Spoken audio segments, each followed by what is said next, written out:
Oh my, I don't even know how to start off this video other than I am pissed off because the New York Jets find new ways to lose every single week. The Jets are 0-3. They had a chance to pull off one of the most crazy comebacks you'll see in the NFL just to lose because of the Jets defense. Not able to get a stop in the clutch. I got a lot to get off my chest, but I would love to see what you guys have to say in the comments. Jets fans, if you're a Buccaneers fan, whatever fan base you represent, let me know your thoughts of this game because the Jets were so close, man. It was a disaster of a football game for the New York Jets all throughout the first three quarters, but then they woke up. Tyrod Taylor, after throwing a pick six and looking terrible all game long, the offense was stalling, showed life. Touchdown to Garrett Wilson. Okay, is that a garbage time touchdown or is that actually going to do something, right? There's still 10 minutes left in the fourth. Defense finally gets a stop.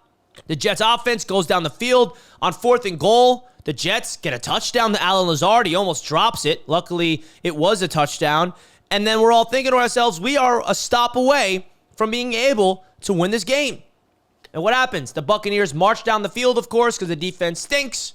And the Buccaneers are going to try a field goal to go up 9 points to make it a 2-possession lead. But the Philadelphia Eagles, let me just take a quick pivot here. If you guys saw what the Philadelphia Eagles pulled off today at the buzzer, the Los Angeles Rams were about to win the game with the field goal, but instead, Davis blocked the field goal, scooped it, and scored a touchdown. That play happened, and then all of a sudden, the Jets have a chance to do the same thing with the Tampa Bay Buccaneers attempting a field goal. And I was saying during my watch party, the Jets have to pull off what the Eagles just did somehow. And I'm like, somebody show the Jets players exactly what the Eagles just did in real time. They got to pull it off. They got to pull it off. I kept saying it and saying it, thinking to myself, it's impossible. There's no way they're actually going to do it. And they did it. Will McDonald got the block, scooped it, scored for a touchdown for the lead. And in that moment, Jets fans are all feeling collectively like, oh my gosh. Oh my God, we actually have a chance to pull off a miracle and win this game in Tampa Bay. We took the lead after the Nick Folk point after, and then reality sunk in because we realized how much time was on the clock and that Baker Mayfield is on the other side, who is one of the most clutch quarterbacks in the NFL going up against the worst defense in the league at this point, the New York Jets. And all this defense needed to do is get one stop. That's it. Just one stop on 4 downs.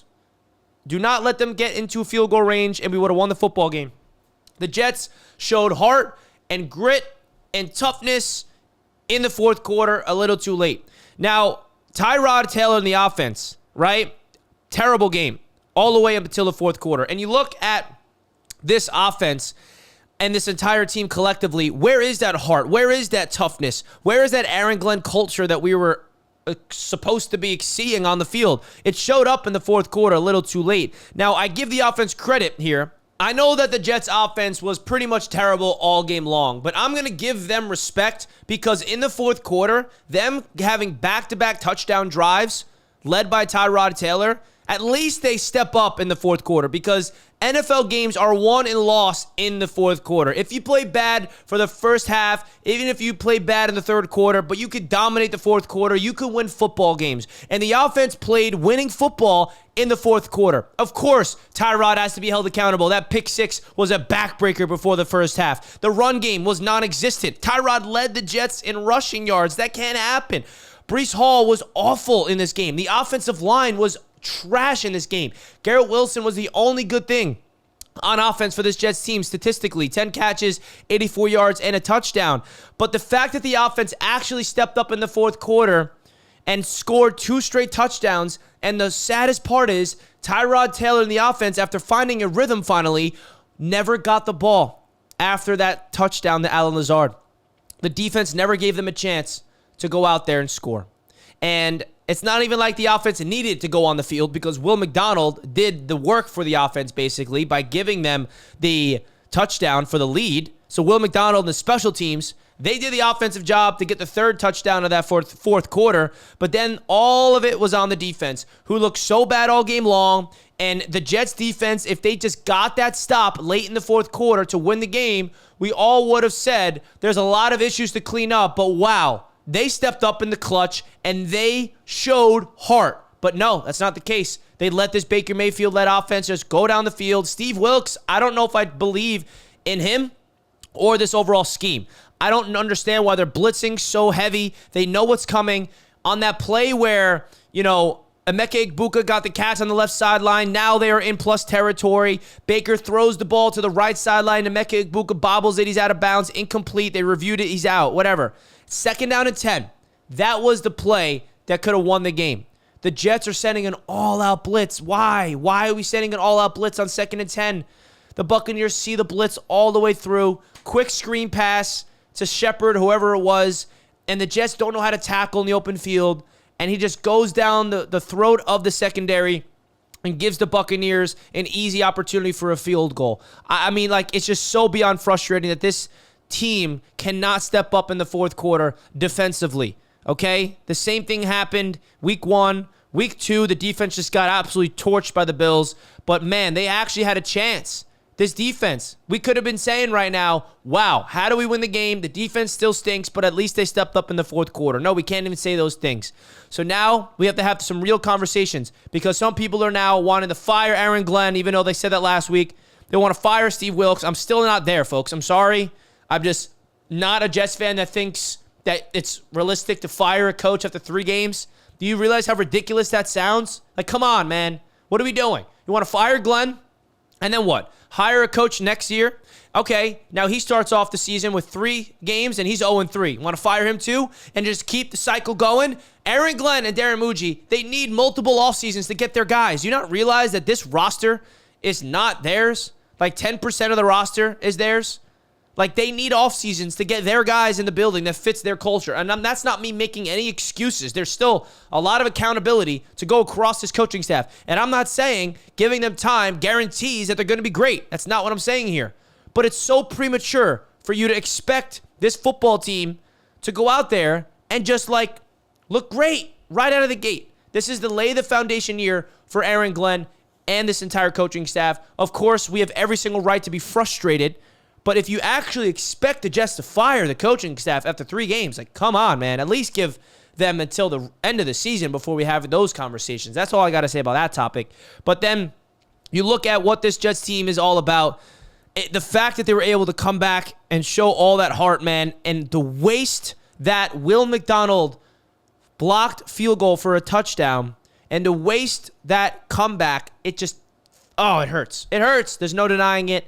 Every Jets fan has a right to feel beyond pissed off, beyond frustrated. You felt it come back, a miracle come, and it just disappeared, and I'm just so tired. I really am. I'm just tired of, going through the same thing. I understand. I hear you, Jets fans. We're all in this together.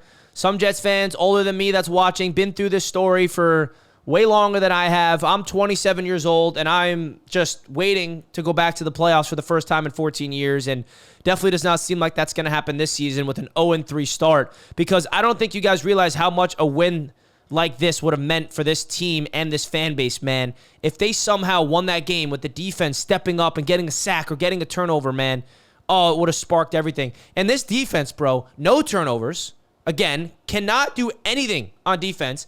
Every time we force a fumble, we can't recover the fumble, right? We lost a turnover battle. Tyrod turned the ball over twice.